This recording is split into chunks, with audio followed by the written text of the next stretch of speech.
咁啊，另外我 Facebook 啦，我都會將條片再播一播嘅，係啦。咁我今日最主要我坐低咧，就係咧呢個故事咧就要咁樣開始。我訪問你好嘛？可以。係。但我而家要將條片咧廣傳開去先，或者你講住先，好唔好？好啦，我嘅問題就係咁樣嘅。幾年前咧，我就喺我高志森油管訪問過娘娘。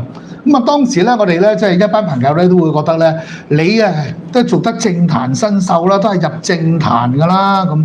咁我問過你嘅，我話娘娘，你會唔會真係專心從政咧，或者從此之後變成選議員啊，選成你選完區議員，而家係選呢個立法會，咁你好明顯你而家就開始部署係一定係從政㗎啦。咁啊，當日你就唔係咁同我講㗎喎，當時你唔係咁講㗎喎，你話你做教育㗎喎，咁點解今日又把心一橫從政咧？其實唔係我覺得應該唔係把心一橫從政嘅，同埋呢一件事應該唔係一個衝突嚟嘅，衝突位嚟嘅，冇衝突。因為從政嘅你如果坦白講，即係以我自己去嚟，即係呢一段時間啦，即係參選咗立法會啦。我覺得如果就冇我個專業，即係因為我自己係做老師啦，讀教育出身。跟住就讀政策研究，我覺得我冇呢個專業嘅背景。如果純粹我由一開始就從政到而家，我覺得我睇事物嘅角度唔會有更全面。因為如果你純粹就係做一個社區工作者嘅時候，咁你就往往就係從一個我政府嘅施政啊，或者甚至乎喺個福利上，究竟政府有啲咩福利啊？但係如果我係真係一個教工作者，咁我睇教育嘅政策上高，我唔係淨係從一個從政者嘅角度，因為我可以用一個老師嘅角度啦，一個媽媽嘅角度啦，亦都係我自己真係讀教育咁多年兒童嘅心理學啦，好多即係我哋唔同嘅心理學嘅時候，咁去睇一個政策或者甚至乎個政策究竟應唔應該落幾多錢去呢個資源上高嘅時候，我覺得係唔一樣。係。好啦，咁啊，你嘅政綱咧就係就寫出嚟啦，有3個主題嘅。咁我就完全唔會對你呢個完善教育呢個主題咧就有任何懷疑，因為你本身係做教育嘅。咁啊，然後咧就優化醫療系統，咁呢個當然個心係好好啦。但係你有喺呢方面有好豐厚嘅經驗或者資歷咩？所以呢個亦都係我覺得我最特別嘅一樣嘢咧，就係我哋從政咧，其實亦都唔係即係自己一個人去處理啦咁樣。咁我其實我有團隊嘅，係啦。咁我團隊咧就喺我嘅我哋成個競選團隊裏邊咧，喺我哋唔同區咧，就大概有10幾位啦，16、17位咧嘅唔同嘅社區嘅，譬如有一啲嘅意見領袖啦，有一啲嘅區議員啦咁樣。咁佢哋咧就會收集咗好多咧我哋居民嘅意見，然後就去反映咁樣。咁啊跟住之後就先可以從善如流。因為我亦都覺得呢一樣嘢係我咧冇政黨嘅好處。點解咧？因為我收集嘅意見嘅時候，我舉一個例子啊。譬如話外勞，因為好多街坊同我講真係冇嘢做，輸入外勞咁樣就令到佢冇嘢做。有啲行業係真嘅，即係譬如話我哋譬如地盤啦，即係好多地盤，我有身邊好多朋友都冇工開，或者係做餐廳飲食都係真係好慘。生意又唔夠嚇，而家又揾唔到錢，仲要係咧冇工做咁樣，咁啊大家都好慘。咁但係有啲行業咧，我知道好多老人院啦嚇，或者有啲嘅老人中心咧，其實你都需要一啲人咧，即係一啲我哋嘅厭惡性行業啊，咁啊需要有其他人去到做。咁所以我覺得係好多唔同嘅嘢咧，我哋就唔需要一個主軸即係咩某某政黨佢就一定係咁樣嗌，咁我就係從唔同嘅兄弟姊妹或者唔同嘅街坊咧，你哋嘅意見咧就寫我嘅政綱咁樣。即係包括呢個優化醫療系統咧，你都係將意見收集咗寫入政綱，然後將來咧就係由班兄弟姊妹一齊着手去提出具體方案，係咪咁嘅意思？冇錯，係啦，咁樣咁優化醫療系統咧，我知道有好多居民啦同市民都想知啦嚇，咁喺呢度咧，因為我哋而家開始咗有嘅，哇都好犀利，我哋差唔多有差唔多100位嘅觀眾講。你當我哋流㗎真係啊！我諗大家應該係好中意睇啊高導演咁樣。係。咁所以咧大家幫幫手，快啲將我哋條片咧就廣傳開去，好唔好？係啦。好啦，咁呢個優化醫療系統就最具體嘅優化係邊啲方面咧？係嗱，咁優化醫療系統咧，其實係幾方面嘅九龍東啦，街坊咧都知道咧，我哋特別觀塘啦，長者多、公屋多、基層多，咁我哋依賴住都係聯合醫院。咁聯合醫院咧，而家都係逼爆㗎啦。咁啊逼爆咧，佢第2期嘅擴建計劃咧，應該盡快上馬。好啦，咁啊再加上嘅時候，然後跟住係最重要嘅係乜嘢咧？就係咁，我希望咧就重劃九龍醫療聯網。咩叫重劃咁嘅意思咧？以一個住喺九龍灣嘅街坊，佢住喺麗晶又好，住喺淘大又好，或者係三彩即係彩盈彩福咁佢哋咧就其實要用聯合醫院有咩事咧？就其實遠嘅喎，遠過咧佢去嚟緊新落成嘅啟德醫院。咁如果重劃九龍醫療聯網嘅時候，佢就近就可以用得到嘅服務嘅時候咪好咯。咁另外咧，即係醫療咧，亦都係我自己其實好關注嘅。咁有幾樣嘢啦，有啲老人家可能大家唔知，佢嘅白內障手術咧，喺就咁我哋觀塘咧排2-3年先有排，唔係你話自己一有事有排。係去到叫做咩第2期先至可以排。咁如果換膝蓋嘅手術咧，就去到講緊係6-7年先至可以換咁樣。咁其實真係好辛苦。咁如果譬如話可以去做咗一啲簡單嘅買位服務啊咁咪甚至乎同內地買位又好，或者私院買位又好，咁輪候時間短咗，其實亦都係慳咗資源噶嘛。咁第3樣嘢咧就好多街坊其實即係或者朋友都知道啦。咁其實我屋企人咧都有遺傳病啊，咁其實亦都係因為遺傳病都相繼即係過咗身。其實前嗰排都有屋企人過咗身，咁好唔開心㗎。咁但係咧，因為遺傳基因咧，叫好多基層佢根本上冇辦法理解。我可能連簡單醫病都處理唔到嘅，點樣咩遺傳病基因啦？咁如果我哋可以做到真係一個即係我哋政府做一個中央嘅基因嘅資料庫咁樣，咁啊可以預防咗好多嘅遺傳病。咁呢個都係我自己願景，係希望可以處理到，而我覺得係喺而家現時嚟講係可以處理到嘅嘢。貼地啊！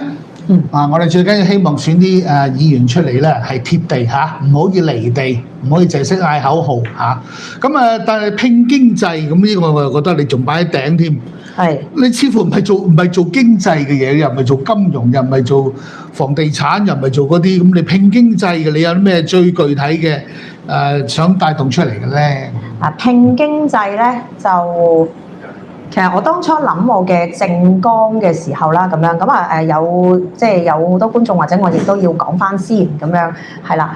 咁我咧就而家就係參選緊九龍東嘅席位啦，咁立法會咁樣，咁嚟緊12月7號咧都會投票。咁我一陣間我哋都會講下，因為同時仲處理緊個留言啊，係啦。咁希望咧就快啲處理到，即係我都係講一句咧，就唔好意思咁樣，即係我唔係好識處理呢啲嘢。咁所以你就先咧就要訂閱政壇新秀，同埋將我哋片廣傳開去先，我係俾多啲人去聽。咁至於我寫個政綱嘅時候，其實有好多方面，大家知道教育嘅政策一定係都熟啦，係咪？但係點解第一樣嘢我係拼經濟咧？其實所有嘢咧源自於而家香港經濟係真係好差，特別重要，我哋發生咗件好唔開心嘅事啦，大埔，即係大家而家好愁雲慘霧啊！咁但係所有嘢我哋驅動嘅時候，最主要咧都係個經濟嘅引擎，佢冇辦法運行到咁而佢冇辦法運行到嘅時候咧，咁其實大家都唔開心嘅，係嘛好唔開心咁樣。咁所以喺呢度嘅時候咧，咁我哋咧就我覺得係第一樣嘢咧，就一定要拼經濟。咁拼經濟咩意思？冇理由淨係得個口號噶嘛。拼經濟，拼經濟。咁有啲人都同我講咧，有啲人咧口號前幾年都話拼經濟，而家經濟咪越拼越差咯咁樣。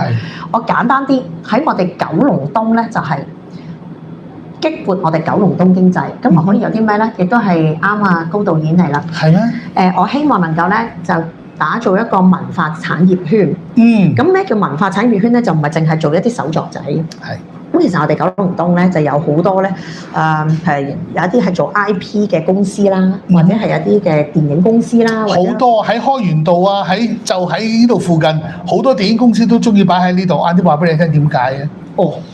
好多電影公司好多拍嘢嘅咧，好中意擺喺九龍東嘅咧，因為我哋咧近嗰幾條隧道啊，出發去外景快啊！你要過東隧唰就過啦，你要去咩將軍澳去新界又獅隧又呢個大老山隧道出發快啊，唔會嘥時間啊。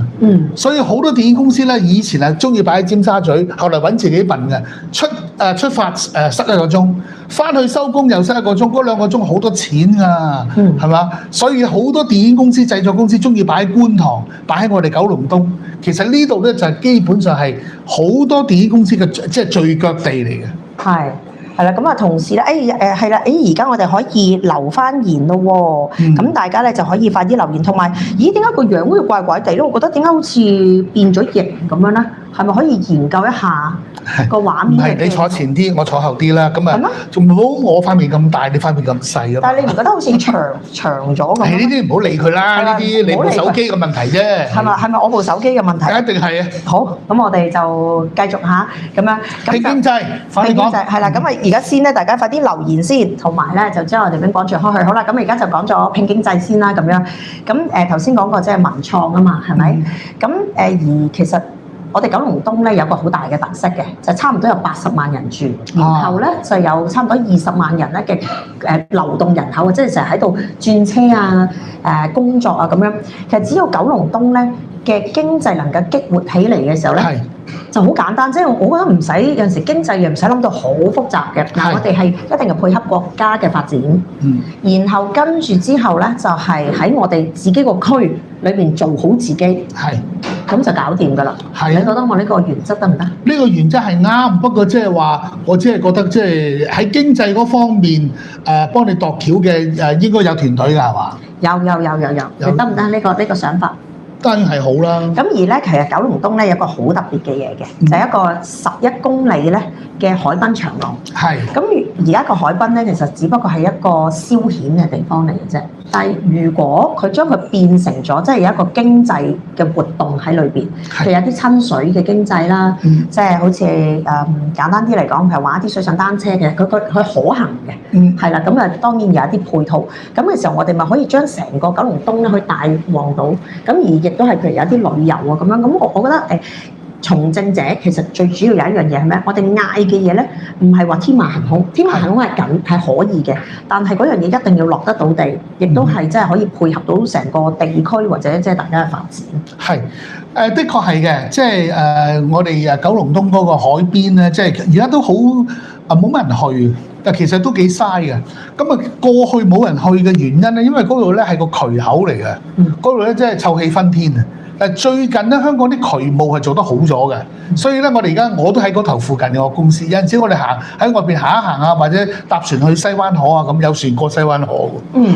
咁咧就發覺啲水咧就冇以前咁啊！以前我嗰度拍嗰套叫《發達秘笈》咧，我話要拱緊落水咧，冇武師肯做啊！冇替身肯做嘅，個個都話嗰啲水係唔可以浸落去啊！浸落去啊，你變咗條化骨龍上翻嚟嘅，即係以前啲渠務做得差，80年代嗰陣時。但係而家咧就我經過咧就覺得好咗，其實個環境已經改善咗咧，就可以好充分利用嗰度咯。我哋以前喺嗰啲咩海岸邊係食大排檔噶嘛，係嘛？咁而家即係香港冇晒大排檔啊！如果要搞嗰啲經濟又好似好難搞。不過就覺得嗰度係有啲嘥嘅，因為事實上嗰度其實可以再優化咯，做好多嘢可以做。因為另外一樣嘢咧就係、是，可能大家冇為意啊，喺啟德郵輪碼頭咧，係差唔多每一個月咧有一隻船係遊客落，即係落地嘅。咁如果我哋又引到啲人嚟，甚至乎咧，其實佢已經預留咗個位咧，可以做到橋。咁當然即係。又好複雜啦，究竟條橋有幾高，又係咪要開合咁樣？但係如果唔係嘅，純粹佢一條路，即係甚至乎有水上的士都得㗎，係咪？渡輪都得㗎咁樣。如果可以做得到嘅話，水上的士 OK 啊。咁佢有遊客，咁然後跟住就穿過譬如大本營，咁佢再去我哋鯉魚門，咁其實呢一個亦都係一個旅遊嘅即係路線嚟㗎嘛。係㗎。好啊，咁完善教育我就唔同你多講啦，因為你本身做緊教育啊嘛。但係有樣嘢噃，時間係問題喎。咁你做一個專職嘅議員，又做教育工作者，你嘅時間係點分配咧？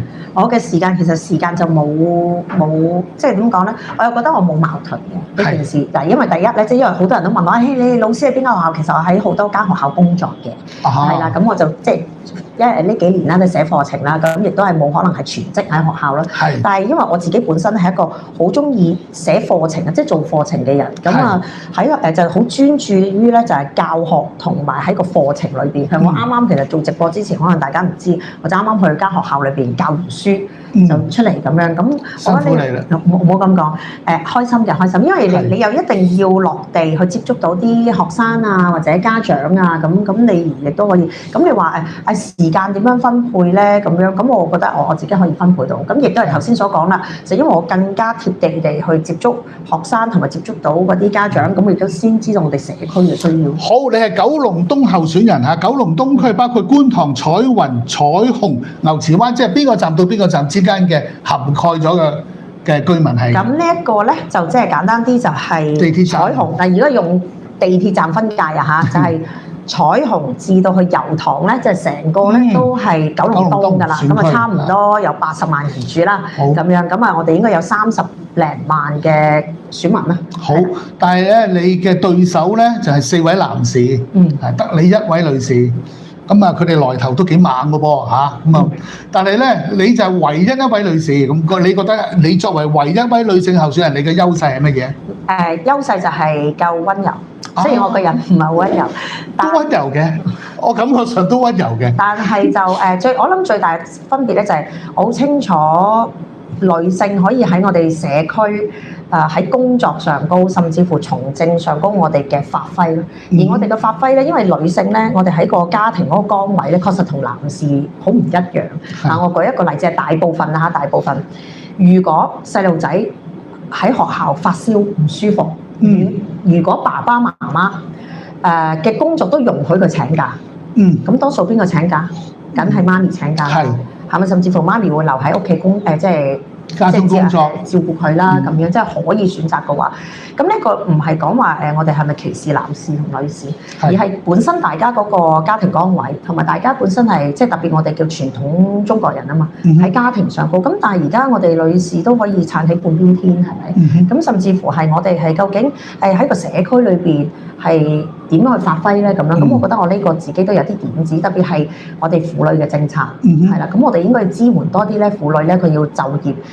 甚至乎咧，佢可以繼續點樣去再培訓啦嚇工作啊，點樣支援自己嘅仔女啊咁樣，我覺得呢個係緊要咯。係，即係你認為你嘅最主要作為一位女性，如果你將會成為議員嘅話，你要發揮喺女性嘅角度咧，就係呢一個係嘛？係啦，咁亦都係啦，即係女士就一定係細心啲㗎啦，呢個我都大膽講。係啦，咁啲男士都好細心嘅，即係大部分都係粗枝大葉啦，係嘛？例如我呢啲啦，都唔係嘅。咁亦都係即係我希望都發揮自己嘅一個好獨特之處啦，即係。好啊，咁我就好希望咧，就係喺呢個九龍東嘅呢個候選即係呢有選票嘅選民嚇，你哋咧就12月7號總動員係支持5號梁思韻嚇，我身邊呢位梁思韻佢係唯一嘅女性嘅候選人嚇，喺整個九龍東嘅選區。咁我訪問完㗎咯喎，咁你有冇嘢訪問我啊？都有嘅，係啦。咁其實一直咧就又要講翻歷史啊，係成日喺度嗰個講古咁樣。咁我哋一齊做直播做咗幾耐啊？好耐，有2年，我哋差唔多每個禮拜都做。呢個直播嘅工作咧就係我哋喺總之疫情嗰2年，我哋做得好密嘅。係疫情感覺上，同埋黑暴期間啦，由黑暴再落嚟啦。係咁大家都經歷咗好多香港好唔一樣嘅香港啦。冇錯。係咁而家亦都係啦咁樣。咁即係之前已經有好多街坊嘅，或者有好多人即係我咪做街站，即係話娘娘你做咩唔做直播啊？或者點解你幾時會再拍翻片啊？高道你都成日問我嘛。係咯。我就覺得國安法之後大家平靜咗，我哋不如拼經濟，唔好再睇咁多呢啲視頻嘅 YouTube 啦。咁我自己真係心裏面好似個社會冇咗呢種因為對視嘅氣氛啊，即係冇咗呢個即係唔係你死就我亡啊。係啦，咁冇咗呢個氣氛咧，就大家就開始即係去翻相對地去翻希望安居樂業嘅呢一個或者又加上呢個國安法啊、23條啊，對呢種保障香港市民嘅即係安全嘅法例又通過咗。咁所以其實大家個氣氛就冇得喺個 YouTube 度有好多話題去撩嚟即係去講。咁啊，當然即係一有咩社會重大事件咧，啲話題又會出翻嚟㗎啦。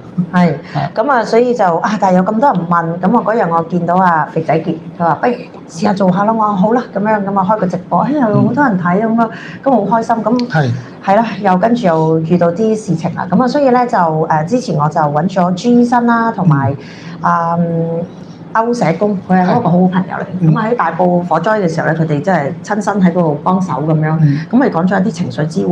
咁喺前幾日啦，就請咗陳律師，陳律師陳子千律師咧，就喺19年喺銅鑼灣咧，就佢即係不忿啊，去睇啲黑暴嘅地，即係搞俾人揼，係啦，俾人揼。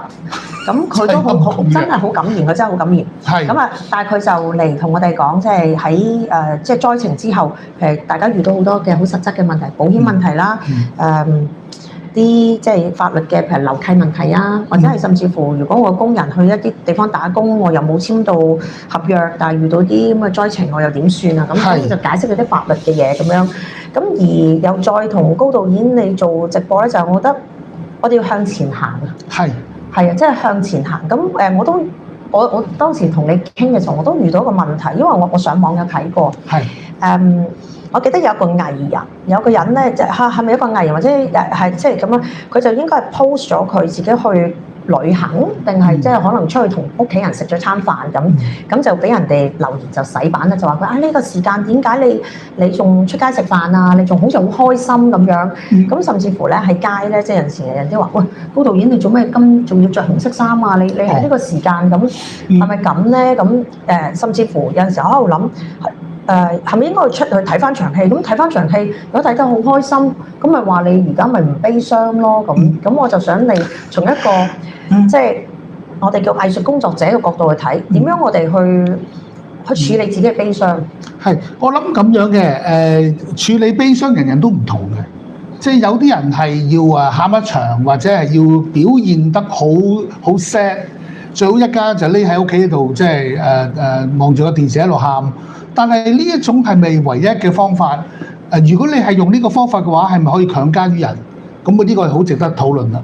咁我哋咧，尤其是我係拍喜劇嘅，我認為咧拍喜劇咧就係我人生最快樂嘅事。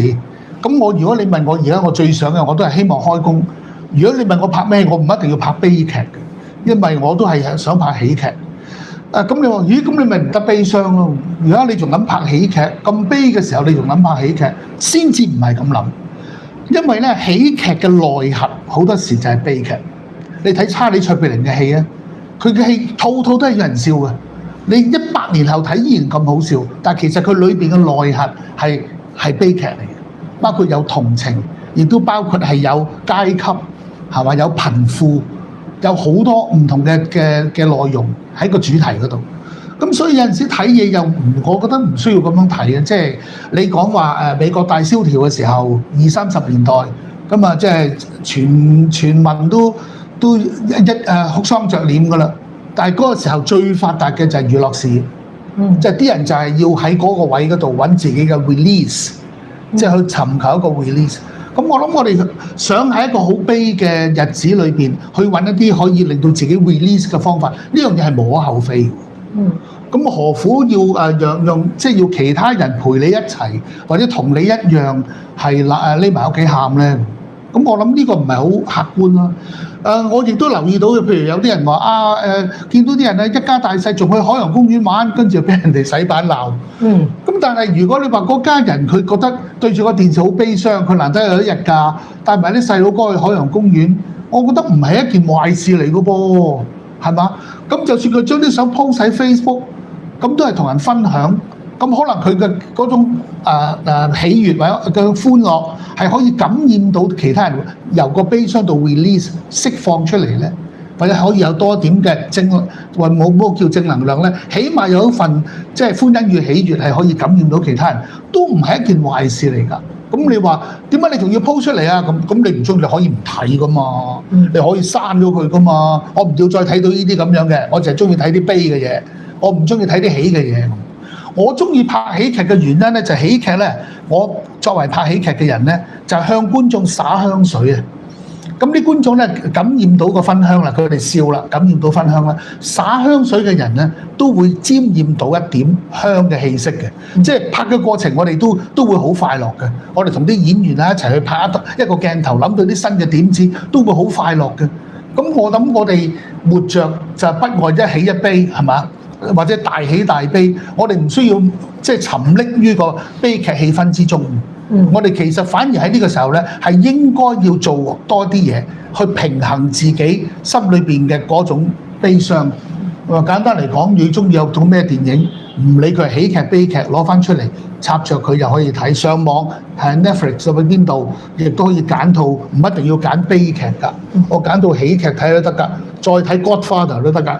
我成日都翻睇㗎咯。再睇查理卓別靈都得㗎。所以呢個都係我自己即係思考，究竟而家點去面對呢個社區事件嘅時候咧，因為咧我不止一次已經同好多街坊分享過啦，咁樣其實有好多街坊真係而家好似真係有 PTSD 咁樣，即係有啲咧話我唔想住咁高啊，好驚。係有一啲就話唔想睇新聞，我話你唔想睇就唔好睇啦咁。係咯。佢真係我當時嗰個情景就係有一個街坊咁啊，另外一個街坊就話：你做乜好似漠不關心啊？你應該睇住啲新聞啊嘛咁。我覺得係其實大家談論住一啲講嘅人中意睇咪佢自己睇咯。係咯，佢可以點樣睇都得㗎。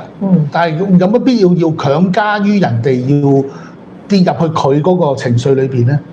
冇需要強加㗎。所以我覺得呢一個咧就係我哋就唔好去論斷別人咯。即係自己，譬如有啲人覺得佢覺得開心啲，去睇咗一出開心即係喜劇，佢令我開心啲。有啲人就覺得我而家要 keep 住即係個情緒嚇，咁啊應該要尊重即係死者咁樣。咁我覺得都係佢嘅想法。我諗除非刻意去大起大落啊，咁即係刻意地去點樣即係做到好誇張？你話而家放煙花梗係唔啱啦，即係咁啊又不至去到咁誇張啊嘛，即係咁就梗係唔得。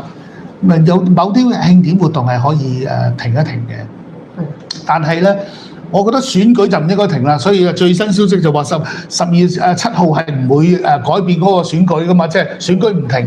我覺得呢個反而應該係一件好事喎。點解？就喺呢個時候，我哋就更加需要即係快啲選一批新嘅議員出嚟，快啲入去立法會度，就住打鐵趁熱，就住而家嘅事件去逼呢個政府去做好多政策檢視。逼佢哋做翻好多即係揸正嚟做嘅事，咁我反而呢個反而係刻不容緩，應該快啲做。咁你話至於你話選舉嘅過程係咪仲要嗌咁多口號啊，做到好熱烈嘅氣氛啊，咁亦都未必一定需要。即係大家可以好冷靜去做呢件事。但係你話要停咗個選舉，如果你話因為我哋要悲傷啊，我哋而家要尊重死者要悲傷，咁我哋唔會停市係咪？即係講，如果咁樣講法，唔係成個市停咗佢啦，工都唔好返啦，大家喺屋企祈禱默哀咁。咁呢個客觀嚟講，亦都唔係一件實際嘅事咯。咁亦都係嘅，因為我最近就見到有開演唱會就話停咗嗰個煙花嘅效果，咁即係避免即係大家可能有啲想法，咁我都同意嘅。咁而喺成個過程裏邊大家就好似正如司長咁講，我哋都要繼續向前行嘅咁樣。咁因為本身選舉係一個制度嚟㗎嘛，咁樣。咁我哋喺呢個制度上高，咁我哋因為佢其實已經去到12月31號之後就係一個新一屆，咁如果又換咁停，因為最緊要就係如果你停之後又要花費一啲錢，又要再嚟過，做過一啲工程，甚至乎又要寄嗰啲信俾你哋。咁我覺得就而家嘅香港嘅即係財務啊同嗰樣嘢，我覺得就係令佢繼續去做，咁大家咪最快。我好想同大家分享一樣嘢，早幾日星期日，我去一間餐廳食午飯，我唔開名邊間餐廳。突然之間咧，啲侍應朋友咧就走埋嚟話：我哋12點鐘有個默哀，佢有張紙有個牌，每一張台試一試。準時12點鐘，唔知點解一抬起個台都起身，我見到成間餐廳所有人都企起身，主動默哀咗1分鐘，然後有一台坐低，第二台坐低，大家開始慢慢坐低。我覺得我係親身經歷咗一個咁嘅過程，我覺得已經係一個非常之值得同大家分享嘅一個體驗。即係呢個係發生喺我哋香港嘅其中一間餐廳。咁啊，大家都好好投入喺呢一分鐘裏邊嘅，即係冇人會話哦，你有你企啦，我坐喺度我照食嘢，冇，全部都企起身。咁啊，呢個喺我嘅體驗裏邊好值得同大家講。咁你話啊，大家唔應該出街食飯啦嚇，喺屋企係咪？即係去望住個電視去悲哀啦咁。咁我就唔覺得要去到咁樣。又或者啊，唔好去咩演唱會，仲搞咩演唱會啊？咁可能早幾晚我哋見到阿發哥出席一個頒獎禮，佢都帶領大家一齊去默哀。咁即係話我哋喺我哋正常生活之餘，我哋冇忘記到呢件事，我哋仍然將呢件事記喺個心裏邊。但係至於具體要點樣表現出嚟，我覺得呢個可以係容許係因人而異，係嘛？有啲人笑住唔等於佢心唔悲，有啲喜劇可能係你笑到嘻哈大笑，但係你笑得好歡樂，你行出戲院嘅時候，你個心可能係諗緊好多，反思緊好多嘢。係，咁我諗就都係每一個人有佢嘅。即係佢嘅表達同嘅想法，就好似我又有啲朋友去做義工啊，咁有啲朋友咧就佢唔想咁近，即係佢唔係唔想去，而係佢唔得嘅，即係因為去到嘅情景啊，即係因為你要見到可能有幾座大廈咁，佢唔得嘅，咁你唔能夠話佢咁就覺得佢涼薄而唔去做義工，因為每一個人其實佢做緊嘅嘢唔一樣，好似我哋咁，我有我嘅能力嘅就係可能開個直播啊，揾高度嚟同大家疏解下，或者揾阿朱醫生同大家講下情緒支援，咁呢個亦都係對即係我哋成個社會裏面正能量啦咁嗱，咁我哋而家咧就有好犀利，我哋有200幾人睇嘅，可唔可以幫我咧就係將條片咧就廣傳開去，係啦，咁啊亦都留個5字去支持我梁思韻啦。咁有人問我咧，我唔知係咪問我噶嘛？阿姓梁嘅係咪民建？我唔係啊，我冇政黨嘅，我要攞我個有一張我哋個團隊咧就做咗一個我嘅單張啦。咁我就係冇政黨嘅，咁啊亦都係即係我咁耐以嚟咧都冇參加政黨啦咁樣，咁我就有一啲政綱啦咁，係啦。就九龍東，咁呢張可能住九龍東，可唔可以留言？有冇啲人住九龍東咧？可以留言又收過呢張，因為有啲人話收唔到我呢張單張，係啦。我收到。你收到？係啦，我住觀塘嘅。係。我就住聯合醫院對面，我收到。哦，係啦，咁啊就亦都係即係講少少自己嘅背景啦，咁啊都係以即係用教育工作者啦嘅角度，咁我嘅專業亦都同大家去分享，就我嘅專業就係我係讀教育出身嘅，咁啊亦都有係專係讀政策研究嘅咁樣，咁啊亦都好多唔同嘅題都有即係做一啲政策嘅研究啦，咁所以希望大家去支持我咁樣，咁啊大家都可以留言，咁睇下我盡量答得到我都答嘅，咁啊通常都希望答得到啦，係啊咁啊亦都有啲居民咧就唔係居民嘅市而家成有啲市民就話。黑超哥最近係咪失咗蹤？黑超哥冇失蹤，黑超哥好好啊，佢有幫我做做義工嘅，係啦，咁啊亦都係我希望嚟緊咧就可以同佢一齊做直播啦。亦都係有好多人咧就繼續就有問一個問題，佢話：頭先你有講啊話睇演唱會咁去睇演唱會會唔會俾人話我即係過度開心啊咁？係。咁嘅我自己就我覺得其實我哋應該係仲活喺正常生活之下嘅，個心可以係好記掛住今次嘅教訓，同埋係覺得為呢個災難嘅市民係覺得係即係好同情佢哋嘅。大家都喺各自嘅崗位裏邊能夠幫到幾多得幾多，但係我仍然覺得最重要嘅就係。唔應該脫離一個正常嘅生活，即係我哋嘅正常生活。我哋嘅內心心情係點樣，係自己知嘅，係收喺自己嘅心裏邊嘅。但係正常嘅生活係唔應該受影響。過分嘅即係喜悅啊、放煙花嗰啲行為，嗰啲活動梗係可避則避啦。但係你話睇場演唱會都話要咁，我就覺得有啲冇乜必要。係咯，咁啊大家所以就。我覺得係要即係 move on 咯，即係向前行咁樣。咁其中即係都有，其實我喺有啲街坊啦，或者有其他人都會問咁你對於呢個事件你有啲咩你可以做或者嗰樣嘢？咁第一一定係支持政府係嚴正嘅執法啦，係咪？係啦。咁亦都信賴特首就係獨立委員會啦，咁樣。咁因為佢裏邊其實個重點係講緊改革嚇，咁又因為而家即係咁長，即係而家好難一時三刻咁樣講。但係反而有樣嘢咧，我自己就覺得一定要加強嘅，就喺個安全教育嗰度。係嗱我舉一個例子，高導演可能你唔知記唔記得，你細個咧學校有走火警？有。咁你走火警係點樣走啊？要喺手快出走廊外邊，然後就排隊落樓下操場。咁你有冇諗過，如果你真係走火警，會唔會咁咧？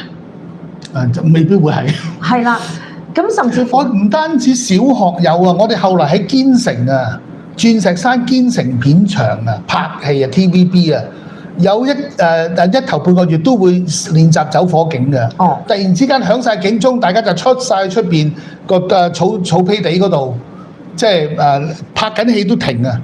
即刻出晒去啊！嗰陣時連喺堅城拍 TVB 啲電視劇喺堅城廠，我哋都有走火警嘅。係啦，咁啊，即係走火警啦。咁啊，我哋應該係咁樣講啦，認真地去預演。如果遇到即係未必淨係火嘅嚇，即係遇到如果有啲咩天災人禍嘅時候，譬如如果真係要地震啦，係嘛，或者咩事嘅時候，有啲乜嘢，咁你應該點處理咧？咁甚至乎咧，其實係。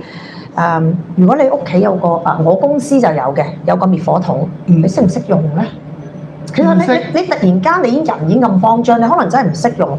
咁啊有原來滅火筒有分幾種。咁然後點樣開咧？原來嗰啲譬如佢噴出嚟嗰啲泡咧就好有個校長同我講，好凍嘅，你唔好擺隻手落去就凍傷，會凍傷自己。即係原來有好多嘢我哋係要經過日常好多時候嘅訓練，甚至乎原來一個救火氈，你救火氈係點樣用咧？咁樣咁如果你問我梁思韻係可以做咩？我一定會係咧即係大力去推廣咧，即係一啲我哋係即係災情嘅一個即係叫安全教育啊。其實內地咧係由幼稚園開始已經係啦，即係走火警即係會可能好似類似整啲煙俾你咁，係點樣揞住？即係究竟係揞濕布定唔揞濕布啊？點樣走啊？如果你真係遇到，究竟係匿埋喺屋企邊個角落點樣？咁我覺得呢啲嘢咧係對我哋大部分嘅日常老百姓啊，即係最緊要學習嘅嘢。非常之好。喺過去嗰三幾日啊，有幾個朋友，起碼3個話要送一個救火器俾我。我嗰時哎呀多謝你啊，多謝你啊！係啊，我即刻揾人同事攞個俾你咁3個。咁我到而家咧都未拆開睇，即係未打開睇。同埋嗰陣時咧，我會覺得你俾我其實點用嘅咧咁。係啊，所以其實係好重要嘅。即使嗰樣嘢擺到喺你面前，你點樣用都要認真對待啦。而家真係要認真對待。你唔知呢樣嘢隨時都會發生。咁你話去到日本咁啊，成日都要有啲地震嘅演習啦。咁啊，地震香港就比較少啦嚇。慶幸我哋活喺一個唔係地震帶嘅地方。咁啊台灣、日本成日都有地震演習，中小學。咁似乎我哋香港而家真係要有防火演習。要重新做翻呢件事。咁唔淨止防火嘅，即係有好多嘢咧。其實我覺得我哋過於掉以輕心。係啊，係啊，因為安全教育咧就即係頭先所講，就唔係淨係火嘅。如果遇到水咁點啊？即係遇到譬如真係海嘯咁，你點咧？你點樣走咧？係咪咁樣？譬如甚至乎有啲人都講過，譬如喺巴士。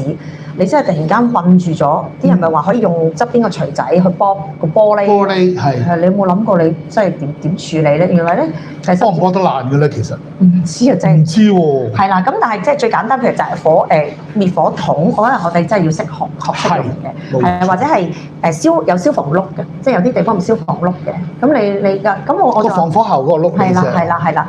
咁點樣用咧？咁樣咁我覺得呢一啲咧，即係咪可以用咧？我自己咁樣。咁我覺得呢一樣嘢咧，就係我覺得我自己即係嚟緊，就算我入到立法會，我覺得其中一樣嘢我一定要大力推廣嘅，就一定係喺個安全教育裏邊，係大家唔能夠掉以輕心，因為過往實在係我自問啊，即係我都好慚愧，我細個跟學校嘅火警演習都真係行下咯，好啊，而家唔使上堂。好啊。咁我諗咧就大致咧，我哋今日咧傾嘅話題嚟到呢一度啦。但係我有一樣嘢咧，就好想同呢個九龍東，我本身都係九龍東嘅選民，我好想同大家分享一樣嘢。咁啊喺我哋立法會嘅選舉，無論你係邊個界別都好，總有啲議員佢係連任嘅。咁啊，當佢企出嚟話我連任啦咁，我好想話俾你聽。近排咧，我個電話咧就非常之活躍啦嚇，我嗰個郵箱啊，屋企郵箱咧擠到爆啦，就塞到哇好多啲要連任嘅嗰啲議員咧就寄嘢嚟啦。係我去嗰4年，我做好多嘢啊咁。有陣時我打開睇下嗰啲名啊，或者喺嗰啲口信度啊，你話你連任，其實你做咗4年，我連你個名都噏唔到，人又揾唔到。都唔知喺嗰幾年都唔知佢做啲乜，咁佢又話叫做做咗4年，出咗4年糧啦。咁啊，而4年前咧就有啊叫我就支持俾提名啊，支持啊，我簽好多名嘅。咁啊，當時我簽名嘅時候，我就我哋從文化藝術啊、演藝界咧，我哋有啲訴求。咁啊，對住你咧，托塔都應承話得，我入到議會咧，我就一定4年過去啦，做啲乜咧？我連個名我都唔記得嚇，你連任，你又叫我同你影相，你又叫我同你跟又要俾簽名支持，咁我通常都好少覆啦。而家我真係好少覆，名都揾唔到，我名都記唔到，記都記唔到。放心，嗰度4年過去，你起碼你喺觀塘一定揾到我先，係啦。咁我就咁講啦。咁啊點解高生今日點都撲嚟呢度？呢度都係觀塘，好近嘅，但我一定要嚟支持5號梁思韻。我就相信佢一定會係一個講得出做得到，係啦，佢係一個會做得到嘅。呢樣嘢好緊要㗎，你唔會幾年後邊個叫梁思韻啊？佢做咗4年咩？你唔會，我可以肯定你唔會。呢個就係我今日一定要嚟支持佢嚟開呢個直播嘅最重要理由。嗰啲咧幾年前咧真係有一個喎，攞我簽名提名喎。高生俾我提名，咁啊嗱，簽名之前咧，我真係同你講啊，希望運用你嘅影響力，我哋演藝界有呢啲訴求，都唔係講好耐啫，講咗15分鐘，得，我一定做，聽晒記住晒，攞簽名嚇，簽咗咯喎。你估我第一件事做乜嘢？伙計埋單啊！真係啊，唔係誇張啊！我俾咗個簽名之後，佢第一件事伙計埋單啊！飲咗杯咖啡，呢個就係我曾經有過經歷嚇。係。咁啊幾日前咧就唔知幾日前啊，早幾個禮拜佢又話你一直咁多年嚟都支持我，我好希望咧我又同你嚟同你握手影翻張相同埋簽翻今年就繼續支持。我冇覆過佢，我唔開名，係啦。係。你唔好估啦，你哋唔好估，你哋唔會估得到嘅。係，我唔會開名嘅。唔好估，因為嗰個唔係我，因為4年前我冇參選，冇錯。所以我係講緊我先。我係講緊大家對於嗰啲連任嗰啲咧，即係眼睛雪亮嘅選民咧，就先諗一諗，佢係連任嘅。究竟過去嗰4年佢做咗啲乜嘢？你點解會依稀唔記得佢個名，甚至根本唔記得佢個名？咁啊，大家就要諗一諗啦，喺呢個問題上，好嘛？好，咁最後咧走之前，快啲幫我將政壇新秀呢條片咧，我同高志森導演嘅片咧，幫我綁住開去，同埋嚟緊嘅12月7號一定要出嚟投票。九龍東咧嘅朋友咧，支持我5號梁思韻。咁如果你唔係住喺九龍東，幫我揾多啲街坊支持我5號梁思韻。多謝大家，拜拜。拜拜。